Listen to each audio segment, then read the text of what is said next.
This is the Goggler Podcast. Bahir and Uma with you. What If is back for season 2 with 9 episodes, and we can tell you that this is one of the best things that Marvel has put out in a very long time. It is genuinely fantastic, and all of these 9 episodes hit in different but great ways. There is a lot here, and so much of it, I don't know about you, Bahir, so much of it I felt was completely unexpected. I mean, I'm looking at a list of the episodes now, and I feel like maybe one episode is one episode I wouldn't rewatch, but everything else is just banger after banger. And even the episode you wouldn't rewatch, I think I know which one it is. I think it's the second episode, What If Peter Quill Had Attacked Earth's Mightiest Heroes. Bing, bing, bing. Even that's a good episode, but if that's 7, everything else is like an 8, a 9, and a 10. Yes. So it's not to say that episode 2 is a 5. Episode 2 is still a lot of fun. But man, did they go nuts with this. I think I like the fact that it was animation, and clearly nobody at Marvel was too precious about it, and the showrunners were allowed to play.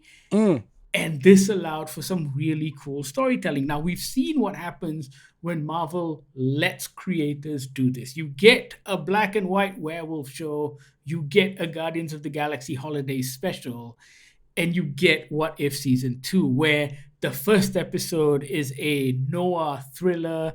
The third episode is a straight up Die Hard homage. Yeah. They take you to fucking Neil Gaiman 1602. There is so much here. On one hand, I feel like at the end of episode 1 of season 2, I asked myself, would I be happy if I was to get a series of shorts where each film is a different genre? The first episode is essentially a Nebula as a noir cop from early 1970s, 1960s. And that was great. Enjoyed the hell out of that. But then you come up with something like What If Happy Hogan Saved Christmas, where Happy Hogan gets stuck with a Hulk blood serum that Tony Stark's been playing around with. And that's a great banger. And then you get something like Captain Carter fighting the Hydra Stomper, which feels like what a cartoon version of Winter Soldier could have been. But it also feels like a real 1950s, 1960s war romance film. Almost like our friend Ian's one of his favorite movies, The Rocketeer. Right. It feels exactly like that. Yeah, it feels exactly like that. And then you've got episode 6, What If Kahori Reshaped the World? And there's this Native American pre-colonial thing. It was great. I think all of it really works in this real beautiful, strange, and different ways from each other. And also the way they kind of tie that back into the real MCU, if you will, in inverted commas. I remember seeing the title of What If Kahori Reshaped the World? And I was like, wait, where are they going with this? Who is this character? What are they doing with it, right? Wait, why are they doing this now in What If Season 2? And then I watched the episode and I'm like, whoa, this feels like the comics I used to love reading. It was almost the same as when I was watching Echo, where it was a completely new mythology for me to sink my teeth into. And then they build it out and tie it into what's been happening throughout the entire season. And you are like, oh, it's a good plan. Like this season of What If, or these 9 episodes, are the entire MCU in microcosm, right? It's exactly what we've come to expect from the MCU. Characters are introduced slowly over a period of time. They have standalone adventures that are really exciting and fun. And then at the end, in episode 9, everything kind of ties in together towards some meaningful end, because the characters who you've been following have had reason and purpose for being. Now, I'm not saying the movies don't do that, but because they've spread themselves so thin with the introduction of all of these new characters following Endgame, there are so many threads that are going on that you feel kind of lost. And so the whole idea of an interconnected universe feels a bit lacking. But this microcosm of that worked incredibly well. It was an interconnected universe in 9 episodes. And none of it felt forced, right? It didn't feel like they were all these characters that had to come together at the end and do an Avengers style photo shoot. It just sort of organically works out. Of course, the Watcher needs Captain Carter. Of course, the Watcher needs Kahori. And then they have to deal with this thing. And that was really, really exciting. The one thing that What If Season 2 made me want even more of is the Captain Carter series. I don't care if it's animated, I don't care if it's live action.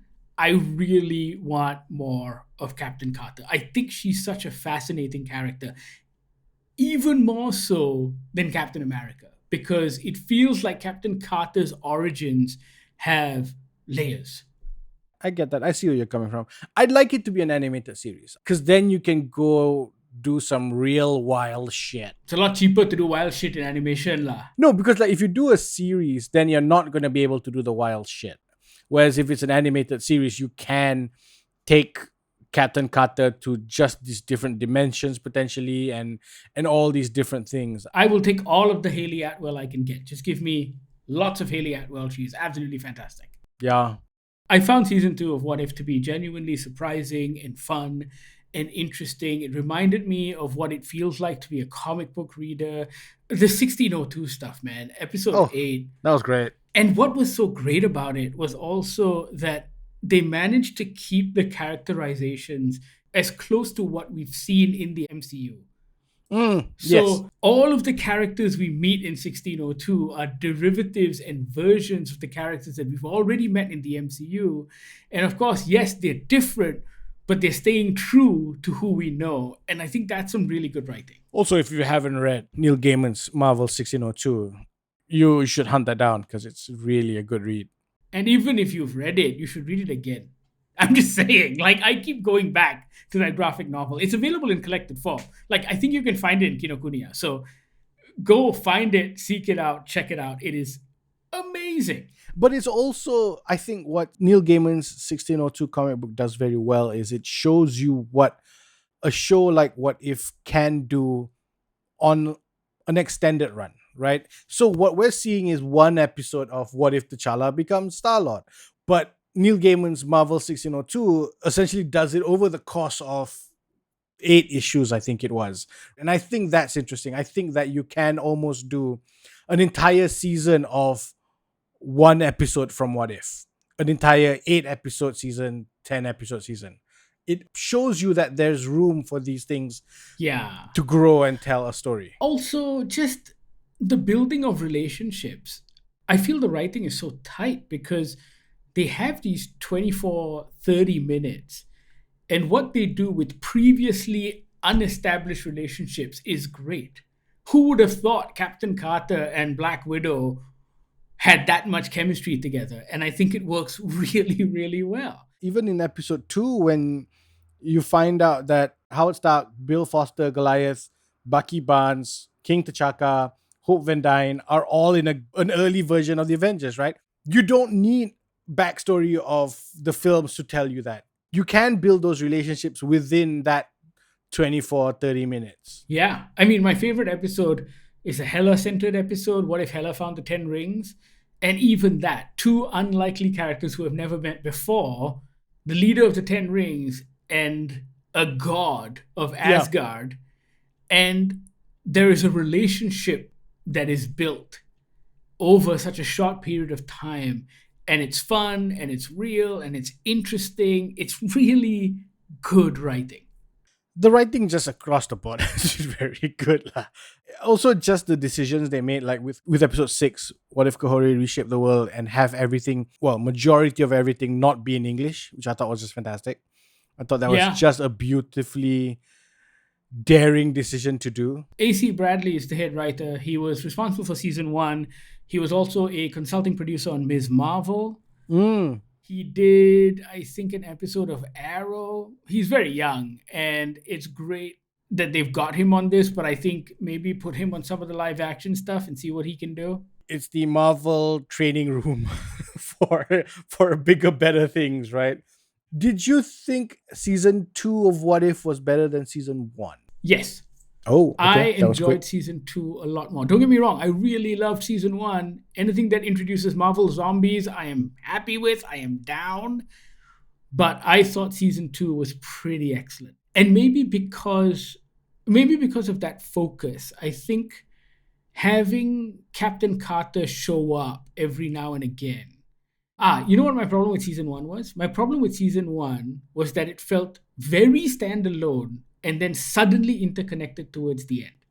And maybe because we had experienced season 1, we were expecting some sort of interconnectedness in season 2, but I felt season 2 was a lot better executed in that sense. Yeah, yeah. It didn't feel sudden. Because I remember season one being the first half of season one being like, oh, these really fun, great single shot episodes. And then the last three episodes being sort of mushed together as this one story that they need to deal with. Whereas here, even though the early episodes are not as interconnected, they felt more like introductory characters because they're going to come back later to be important. Right. There were elements from those early episodes that showed up later as well. And I think I appreciated that. Yeah, I agree. What If season 2, if you haven't seen it, if you've given up on superhero shows, this one will reinvigorate you. I think along with Echo as well. Echo was something we really enjoyed. And Marvel's off to a good start. End of 2023, early 2024. Hopefully, this new focus they have on quality and not quantity pays off. But if What If is anything to go by, if Echo is anything to go by, we think they might be on the right track. So we're super excited about it. Check it out. Let us know what you think about What If Season 2. Reach out on all of our social media feeds, Goggler MY. You can also email us on podcast@goggler.my or send us WhatsApp on the Goggler hotline, 012-524-5208. Thank you so much for listening. This is the Goggler Podcast.